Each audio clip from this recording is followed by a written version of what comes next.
Di ba, pangako ng mga dilawan, yung mga pungklawan. Unahin natin itong pangako ni Bam Aquino na siya raw ay magmamalasakit sa mga estudyante at talaga namang susubaybayan niya at sisiguraduhin niyang mayroong libreng edukasyon. Paano mag-aaral ang mga estudyante kung ang mga paaralan ay laging binabaha? Imbes na mag-perform kayo, gawin yung trabaho niyo bilang mga senador, namumuli kita na agad kayo. Ikaw, Iko, o di ba, pangako mo na ikaw ay magiging tagapagtaguyod ng mga farmer. CEO farmer pang ang tawag mo sa sarili mo and description mo. Ano ngayon ang ginagawa mo dahil maraming baha? Di ba? Yan ang mga katanungan kayong dalawa ni si Bam Aquino at ikaw. Bam Aquino sa estudyante. Ang dami pinangako. Ikaw naman sa mga farmer. Ngayon, nakapasok kayo.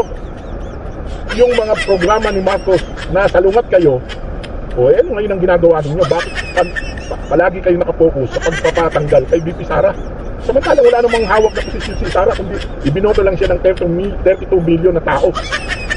Tapos ang gusto niyong tanggalin si Sara para madali kayong makapasok sa 2028, madali kayong manalo. Mananalo ba kayo kung ganyan ang mga ginagawa nyo? Ngayon wala, ekis na kayo ulit. Kababalik nyo pa lang, gusto nyo na magbalas kami kagad sa inyo. Kaya ayusin nyo. Huwag kayo puro politika. Kailangan nating malaman kung saan napunta ang pera ng flood control. Sapagkat pinagmamalasakitan nyo yung mga estudyante, binabaha ang mga eskwelahan, binabaha ang mga gamit nila sa kanilang mga bahay.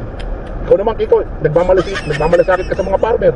Pag malasakitan mo itong mga farmer, sa umagitan ng pagtingin kung ito bang mga ginagawa ng gobyerno ni Marcos, tama. Dahil 20 ang bigas kumikita pa ba sila o hindi na? Kayong dalawa, naku. Sa mga kaibigan, keep safe at salamat po.